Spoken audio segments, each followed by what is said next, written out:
Olá, caríssimos irmãos, eu sou Leandro Cajado, você está no canal Ascese e Catequese e nós damos continuidade às nossas meditações, que tivemos as meditações do livro A Prática do Amor a Jesus Cristo e agora entramos na Semana Santa.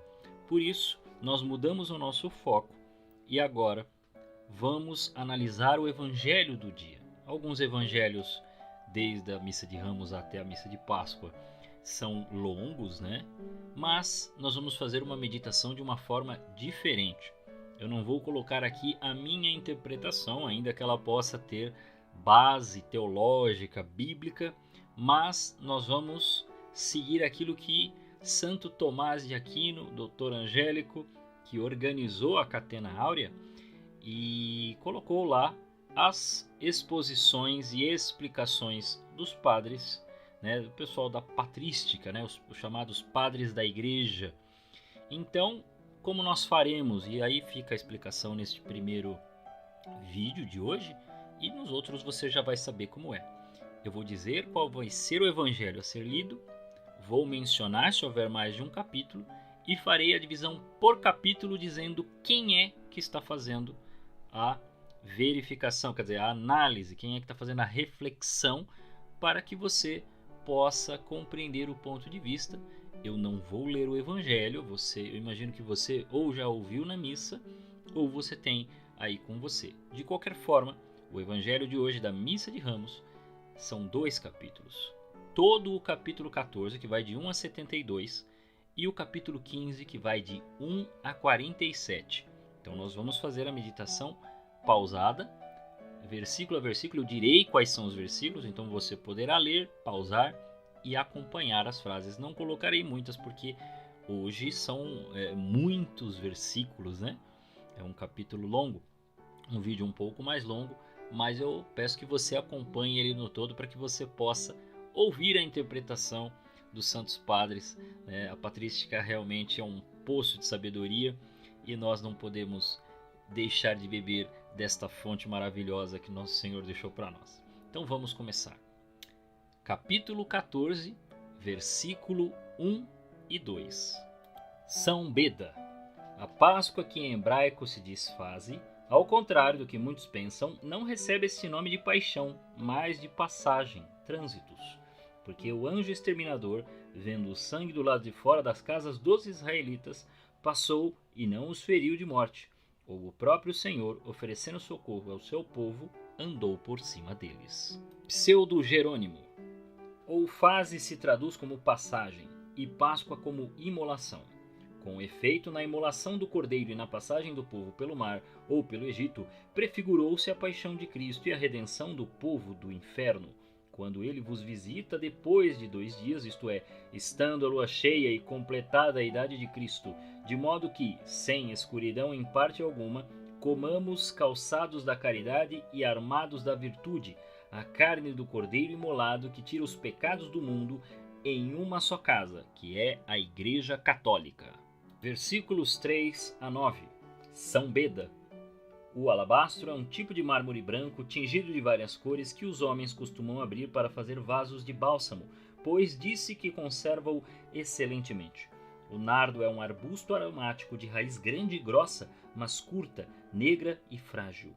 Conquanto seja oleoso, cheira como um cipestre, tem sabor áspero, folhas pequenas e densas, seus cumes se espalham em barbas de espiga, e pelo fato de terem 2 qualidades, os perfumistas celebram suas espigas e suas folhas.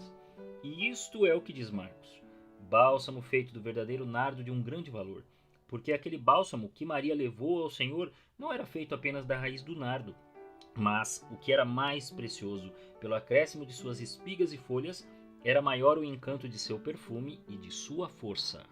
Pseudo-Jerônimo. Em sentido místico, Simão, o leproso purificado, significa aquele que antes fora infiel e depois tornou-se fiel. Já a mulher com alabastro significa a fé da igreja, que diz: meu nardo deu o seu perfume. O nardo é chamado de pístico, isso é, digno de fé e precioso.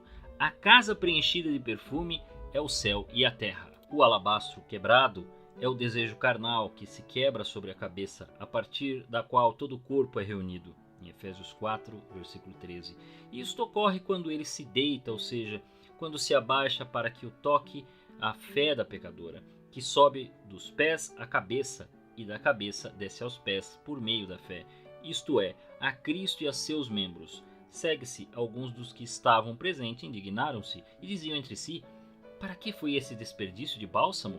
Por Sinédoque, diz um no lugar de muitos e muitos no lugar de um, pois Judas perdido encontra a perdição na salvação, e na árvore frutífera nasce o laço da morte. Sob o pretexto da avareza, fala o mistério da fé, e com efeito nossa fé se compra por 300 denários, em 10 sentidos, os interiores e os exteriores, isto é, pelo corpo, pela alma e pelo espírito triplicados. Versículos 10 e 11. São João Crisóstomo. Por que dizes o nome de sua pátria? Oxalá pudesse eu desconhecer até mesmo seu nome, mas havia outro discípulo chamado Judas Zelotes, irmão de Tiago, e para que não se confundissem as pessoas pelo nome, o narrador distinguiu-os, mas não disse Judas o traidor, para ensinar-nos a ignorar as detrações e recusar as acusações. Mas pelo fato de ter dito um dos 12, aumentou a detestabilidade do traidor, pois também havia outros discípulos, contados no número de 70, mas estes não eram tão íntimos, nem associados com grande confiança. Mas os 12 foram aprovados. Este era o grupo legal de onde saiu o traidor maligno. Ó loucura, ó cobiça do traidor! A cobiça com efeito produziu todos os males, pois a cobiça retém as almas cativas e as acorrenta com todos os nós, impõe o esquecimento das coisas e mostra a alienação da mente. Dela cativo, Judas, pela loucura da cobiça, esqueceu-se do trato íntimo, da mesa do discipulado, da admoestação, do conselho, pois se segue, e ele procurava a ocasião oportuna para o entregar. Versículos 12 a 17. São João Crisóstomo. Enquanto Judas negociava a traição, os outros discípulos ocupavam-se da preparação da Páscoa. Por isso se diz: no primeiro dia dos ázimos, quando imolaram a Páscoa, os discípulos lhe disseram: onde queres que vamos preparar-te a refeição da Páscoa? Não ainda a nossa Páscoa, mas a dos judeus. E ele não apenas estabeleceu a nossa Páscoa, mas fez-se nossa Páscoa. Mas por que ele a comeu? Porque foi feito sob a lei, a fim de que remisse aqueles que estavam sob a lei. Gálatas 4, versículos 4 e 5.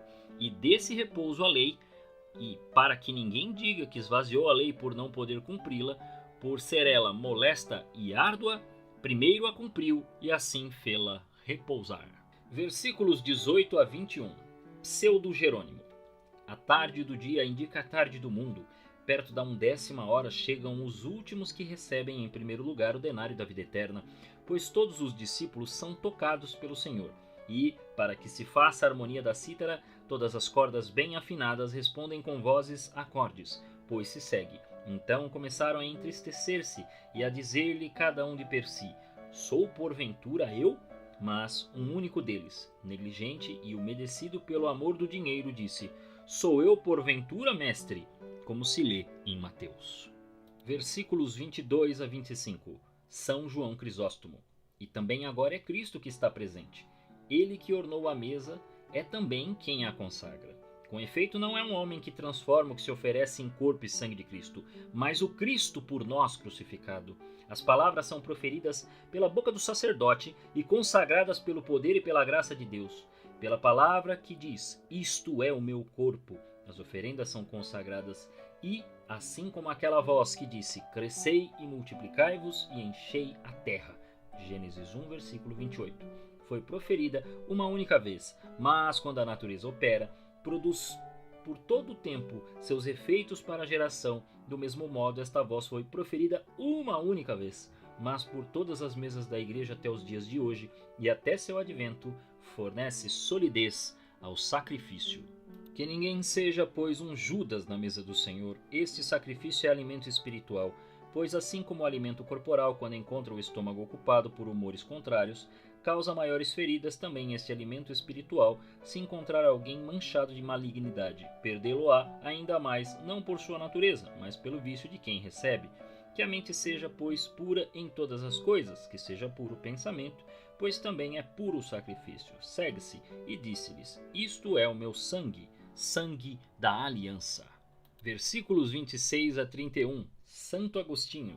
Enquanto todos os evangelistas dizem que o Senhor predisse que Pedro o negaria antes que o galo cantasse, somente Marcos narrou esse fato de modo mais expresso, razão pela qual alguns que prestam pouca atenção parecem não se adequar ao relato dos demais. Com efeito, a negação completa de Pedro é tríplice. Se começasse inteiramente depois do primeiro canto do galo, pareceria que os 3 outros evangelistas mentiram ao dizer que Pedro negá-lo-ia antes que o galo cantasse. Novamente, se toda a negação tríplice estivesse completa antes que o galo começasse a cantar, Marcos teria dito de modo supérfluo pela boca do Senhor: antes que o galo cante a segunda vez me negarás 3 vezes. Mas, uma vez que aquela negação tríplice começou antes do primeiro canto do galo, os outros 3 evangelistas prestaram atenção não no momento em que Pedro a completaria, mas em quão grande seria ela, isto é, tríplice, e no momento em que começaria, isto é, antes do canto do galo. Isto conquanto em sua alma a negação já estivesse totalmente concebida antes do primeiro canto do galo. Marcos, por sua vez, mencionou de modo mais explícito o intervalo entre as próprias falas de Pedro. Versículos 32 a 42. Santo Agostinho: não disse se pudesses fazê-lo, mas se pode fazer, ou se era possível, pois poder-se-ia fazer aquilo que ele quisesse. Disse, portanto, se pode fazer, como se dissesse, se queres. E para que ninguém julgue que diminua o poder do Pai, manifestou o modo como se deve compreender o que foi dito, pois se segue, dizia: Abba, Pai, todas as coisas te são possíveis, no qual mostra suficientemente que dissera se era possível, referindo-se a não a possibilidade, mas a vontade do Pai. Quanto ao fato de Marcos recordar que ele não disse apenas Pai, mas Abba, Pai. Abba, em hebraico, significa pater, pai em latim. Talvez o Senhor tenha dito ambas as coisas em função de algum mistério, querendo mostrar que assumira o papel da tristeza na figura de seu corpo, isto é, da igreja para a qual se fez pedra angular, e da qual vieram a ele parte dos hebreus, os quais se refere ter dito Abba, e da parte dos gentios, os quais se refere ter dito Pai. Versículos 43 a 52. Teofilacto Diócrida repara em sua insensibilidade em como acreditava enganar Cristo com um beijo, de modo que se fosse tido na conta de um amigo, se eras amigo, ó Judas, por qual razão te aproximaste com os inimigos? Mas toda perversidade é sem previdência. Segue-se. Logo que chegou, aproximando-se imediatamente de Jesus, disse-lhe: Mestre, e beijou-o. Mas Marcos calou seu nome, de modo a não parecer que louvava seu mestre, como quem amava Cristo. Pedro, por seu turno, deu a entender com isso que eram desobedientes e incrédulos, e que desprezavam as Escrituras, pois se tivessem ouvidos que ouvissem as Escrituras, não teriam crucificado o Senhor da Glória. Ele cortou a orelha do servo, do sumo sacerdote, pois os sumos sacerdotes eram os primeiros a desprezar as Escrituras, como servos que se fizeram surdos. Segue-se. Jesus, tomando a palavra, disse-lhes: Como se eu fosse um ladrão, viestes com espadas e varapaus a prender-me? Versículos 53 a 59. São Beda. O fogo com efeito é a caridade sobre a qual se diz: Eu vim trazer fogos à terra. Lucas 12, versículo 49. O qual, descendo sobre os que creem, ensinou-os a louvar o Senhor em várias línguas. O fogo é também a cobiça, sobre a qual se diz: São todos uns adúlteros semelhantes a um forno aceso. Oséias 7, versículo 4.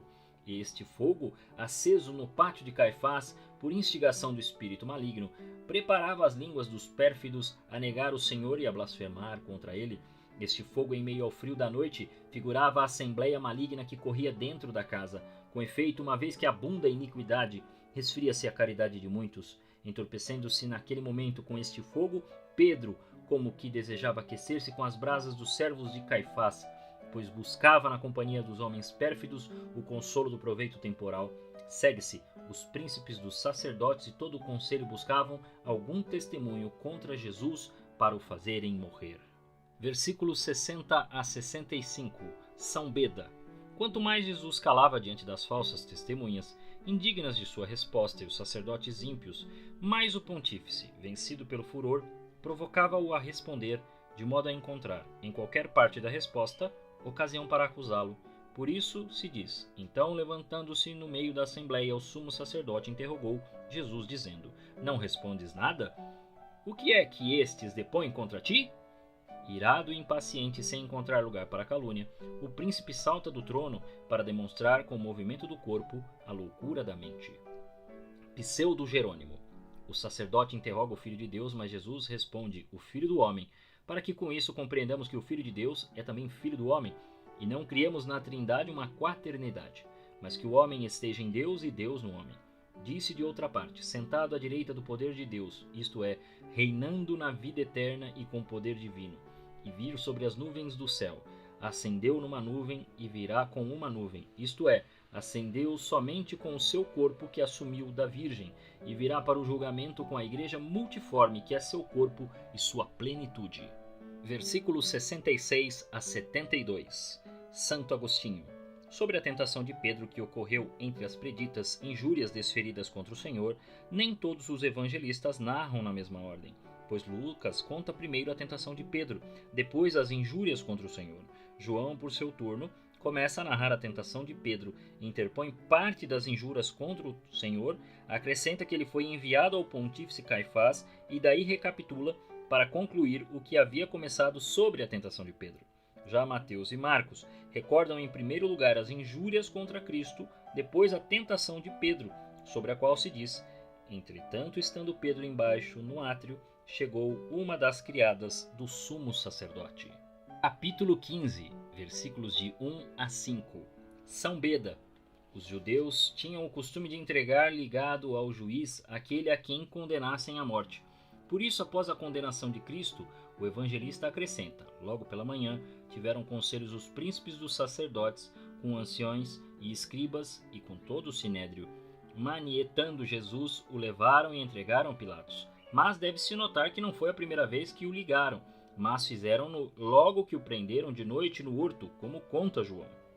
Santo Agostinho. Lucas também mostrou esses crimes de que falsamente o acusavam, pois assim narra: começaram a acusá-lo dizendo: encontramos este homem sublevando a nossa nação, proibindo dar tributo a César e dizendo que é o Cristo Rei. Lucas 23, versículo 2. Segue-se.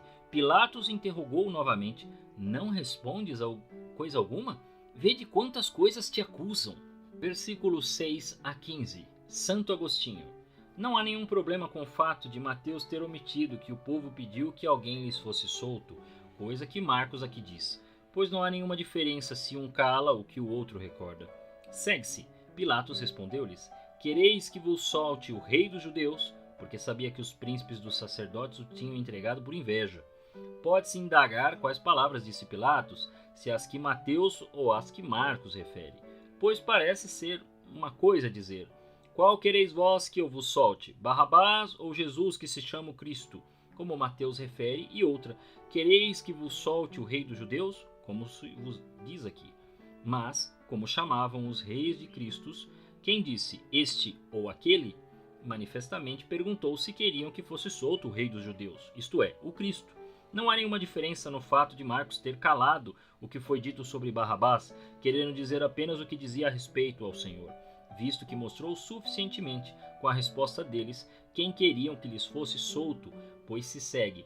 Porém, os príncipes dos sacerdotes incitaram o povo a que pedisse antes a liberdade de Barrabás. Pseudo-Jerônimo. Aqui estão dois bodes, um é libertado, outro, chamado de emissário, e enviado com o pecado do povo ao deserto do inferno. O outro é imolado como cordeiro pelos pecados dos que são absolvidos. A parte do Senhor é sempre imolada, já a parte do diabo, que é o mestre deles.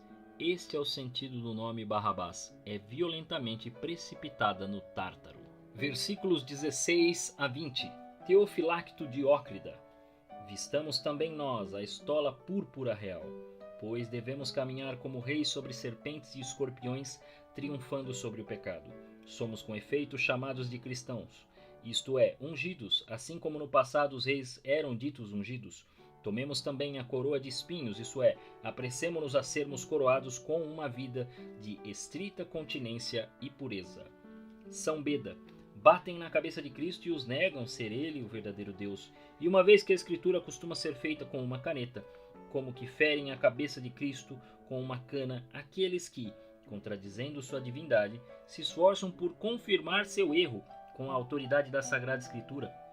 Cospem-lhe na face os que desprezam a presença da graça com palavras abomináveis.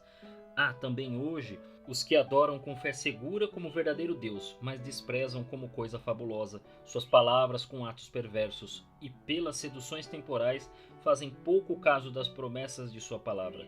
Assim como Caifás, ignorando o que dizia, falou: convém que morra um homem pelo povo. João 11, versículo 50. Também agem os soldados na ignorância. Versículos 21 a 28. Pseudo-Jerônimo. Aqui Abel é conduzido pelo irmão a um campo para ser morto. Gênesis 4. Aqui está Isaque com a lenha e Abraão com o carneiro preso pelos chifres nos espinhos. Gênesis 22. Aqui também está José com o feixe sonhado e a túnica comprida tingida de sangue. Gênesis 37. Aqui está Moisés com a vara. Êxodo 7. E a serpente suspensa numa árvore. Números 21. Aqui está o cacho de uvas levado num bastão, Números 13. Aqui está Eliseu buscando com um pau o machado que havia submergido e até nadou até ele, 2 Reis, versículo 6. Isto é o gênero humano que pela árvore proibida caiu no inferno e pela árvore da cruz de Cristo e pelo batismo da água nadou até o paraíso. Aqui está Jonas, lançado por acaso da madeira do navio e que ficou 3 dias no ventre da baleia. Segue-se. Obrigaram um certo homem que ia passar, Simão de Cirene, que vinha do campo, pai de Alexandre e de Rufo, a levar a cruz. São Beda, ou no madeiro transversal da cruz, onde são cravadas as mãos, é selada a alegria da esperança. Compreendamos pelas mãos as obras, pela largura o contentamento de quem trabalha, pois a tristeza gera as aflições. Pela altura ao qual a cabeça é atrelada, a expectativa da retribuição que vem da sublime justiça de Deus, pelo comprimento no qual se estende todo o corpo, a tolerância pela qual os homens se dizem longâmines, pela profundura fixada na terra, o próprio mistério secreto. Assim, pelo tempo em que viverem aqui os nossos corpos, para que seja destruído o corpo do pecado, Romanos 6, dura para nós o tempo da cruz. Versículos 29 a 32. Teofilacto de Ócrida. Os transeuntes, com efeito, blasfemavam contra Cristo, repreendendo-o como um enganador. Era o diabo que os movia a dizer que descesse da cruz, uma vez, pois, que sabia que a salvação se daria pela cruz. Novamente se apresentava para tentar Cristo, de modo que, se descesse da cruz, certificar-se-ia de que não era verdadeiramente o Filho de Deus, e assim a salvação que se dá pela cruz seria destruída. Mas ele, sendo o verdadeiro Filho de Deus, não desceu, pois se devesse descer, não teria subido. Mas, uma vez que percebia ser conveniente que a salvação se fizesse por este modo, suportou ser crucificado e sofrer muitas outras coisas, de modo a completar sua obra. Segue-se. Do mesmo modo, escarnecendo também os príncipes dos sacerdotes e os escribas, diziam entre si: salvou os outros e não pode salvar-se a si mesmo. Diziam isto suprimindo seus milagres como se tivessem sido feitos de modo aparente e, com efeito, salvara muitos operando milagres.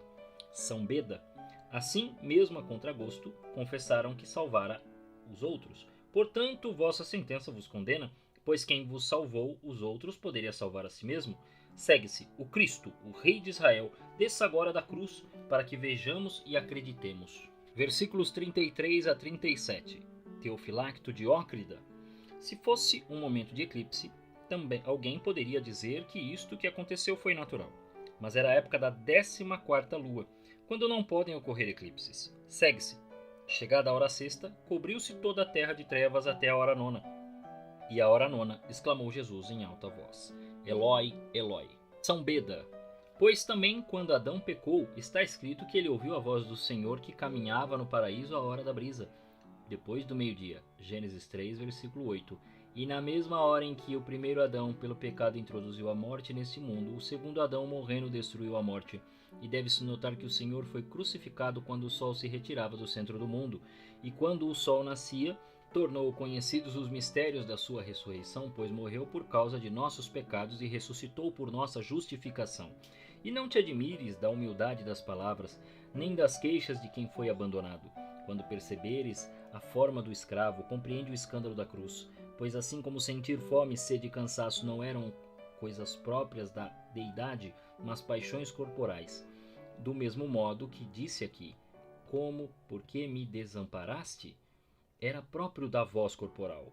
pois o corpo costuma, de acordo com a natureza, não querer de modo nenhum ser despojado da vida a ele unida. Conquanto o próprio Salvador dissesse essas coisas, mostrava com propriedade a fragilidade do corpo. Ele falou, pois, como homem, divulgando nessas perturbações que, quando estamos em perigo, julgamo-nos abandonados pelo Senhor. Versículos 38 a 41. Santo Agostinho. E com isto se admirou no mais alto grau, porque depois daquela fala em que havia mostrado a figura de nosso pecado, entregou em seguida o Espírito, pois o Espírito do Mediador demonstrou que nenhuma pena de pecado pôde causar a morte de sua carne, pois não se separou dela a contragosto, mas como quis, uma vez que estava unida ao Verbo de Deus em unidade de pessoa. Pseudo Jerônimo. Aqui os últimos se tornam os primeiros. O povo gentil confessa, a Judéia cegada nega, de modo que seu erro se faz pior do que o primeiro. Versículos 42 a 47. São Beda. A palavra grega para seve se diz preparatio em latim. Por este nome, os judeus que viviam entre os gregos chamavam o sexto dia da semana, pois nele costumavam preparar o que era necessário ao repouso do trabalho. Uma vez, pois, que o homem foi feito no sexto dia, no sétimo dia o Criador repousou de todo o trabalho. Adequadamente, o Salvador, crucificado no sexto dia, completou o mistério da restauração humana. Já no sábado, repousando no sepulcro, esperava a chegada da ressurreição, que viria no oitavo dia. Assim, também nos é necessário nessa época sermos crucificados para o mundo. Mas no sétimo dia, isso é, quando o homem pagar sua dívida com a morte, os corpos devem repousar nos túmulos, enquanto as almas, depois das boas obras, o fazem na paz secreta com o Senhor, até que na oitava época, também estes corpos glorificados pela ressurreição recebam juntamente com as almas a incorrupção. Era apropriado que fosse um homem daquela qualidade a sepultar o corpo do Senhor, alguém que fosse digno de um tal ministério sagrado e que, pela nobreza do poder secular, pudesse obter a permissão de cumpri-lo. E por isso se diz membro ilustre do Sinédrio, Decúrio, que também esperava o reino de Deus. É chamado de Decúrio porque pertencia à ordem da Cúria e administrava a função pública da Cúria, que também se costuma chamar de Curial, por conta das funções civis. Arimateia é a cidade de Ramataim, de onde vieram Elcana e Samuel. Em 1 Samuel, versículo 1. Pseudo Jerônimo. Arimateia se traduz como o que depõe, e José, sendo dessa cidade, veio para depor o corpo de Cristo da cruz. Segue-se. Apresentou-se corajosamente a Pilatos e pediu-lhe o corpo de Jesus.